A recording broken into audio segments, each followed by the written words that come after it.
I'm here with Andy and Linda Enrico to talk a little bit about their experiences with managing their own rental properties. Andy, how long have you been doing this kind of work? When did you get your first rental property? Well, probably about 30 years ago. How many do you have right now? We have 5.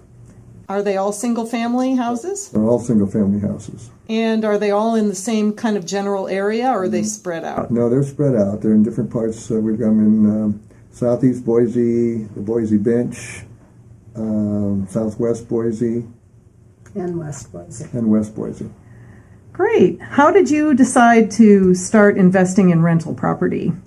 Well, my first broker told me that how you make money in real estate is buying real estate. And that's what we did. You don't make money selling real estate, you make money buying real estate. And you sell real estate. You and Linda both have a real estate license. Right. And you've been a broker for years. Right. And you've actually been a real estate commissioner too, as I recall. As I recall, I have. Now, tell me again, so you have 5 properties, did you tell me? Yes. And they're all single family. All single family. About how big are they? Are they all about the same size, or? You know, the reason we pick single family residence is because you'll always be financing available for single family residents. And so we wanted to make sure, because if the market's changed in financing, that in fact there would always be finance available, and single family houses will always have financing available to it. And so that's why we picked them. And we looked at an average home for a first-time home buyer would buy. So that's how we picked them. Great. And what made you decide to buy these specific properties? Well, we just said, when we looked at these different properties, would we live in them ourselves if we had to? And we said, yes, we would. Great.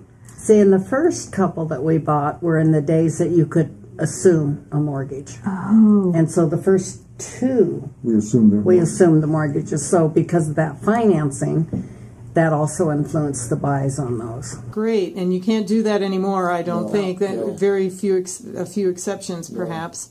Linda, I'm going to guess that you do most of the books and the paperwork for these properties. Yes, I do. What does a typical day look like for you? Well, because we have just the 5, and we just really form relationships with our tenants, and so generally they're quite long-term tenants. So days and days and days can go by that I don't even think about the rentals. So I might get a call about a repair, and we take care of that. At the first of the month, as the rental checks come in, I have a little bit of banking to do. But with having ours as long as we've had them, and having maintenance people that we call, we don't do our own repairs.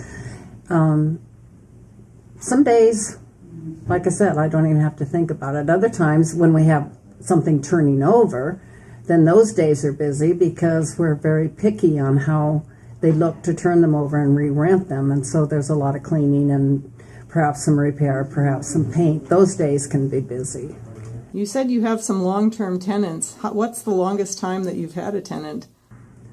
A little over 10 years. We had a young couple in a 2-bedroom. No, it was 3-bedroom? 3-bedroom. But a townhouse type situation. And they were there a little over 10 years. Wow, 10 years. How in the world did you get them to stay for 10 years? They liked it. And like I said, we do form good relationships with our tenants, which helps them to be long-term. And if there's any kind of a repair, we get it done immediately. We don't wait. We hire somebody to come. We don't wait and do it ourselves. We hire it. So if there's a repair it needs, and they call and they say something broke, we get somebody out there immediately. What would you say is your biggest challenge in the rental investment market? I think the biggest challenge is when we do have a turnover in qualifying a new person, and just making sure that they are and will be good renters. We check credit reports, we check references. That's always a little bit of a process, and when they're your own places, I think you look at it a little differently than if you were property managing somebody else's property. I feel very personal about them because it's a large investment that we've put into. and I want them taken care of, and so I want to make sure we get the right people in there, so we do qualify them quite well. And I think that's the most challenging part, is putting somebody in there, not the day-to-day or the month-to-month after they're there. It's finding the right person that you would trust to be in your property. Yes. What do you like best about owning rental properties? Watching them appreciate in value. It's been a good investment for you then to have these. Excellent. I would take it. Excellent. Very Excellent. good. If you could give one piece of advice to the class, what would that be? Somebody, if they're thinking about going into investing or working for someone else as a property manager. Oh, boy. By working for somebody else as a property manager, that's a hard question, because we're in such a different spot managing our own. So I tell you, I'm working as a real estate agent. I work with a lot of people that work for property management companies, and some of them aren't as thorough as they should be, and they probably need to pay more attention to the details of their rentals. So being detail-oriented would be a good characteristic. Very good characteristic. Very good. And how about for somebody who's wanting to get started in investing in their own property? What would you recommend? You know, here's what we recommend normally when we talk to people. We get asked that a lot. Don't do it when you're young. You know, it's not your first house. Don't buy your first house to be a rental.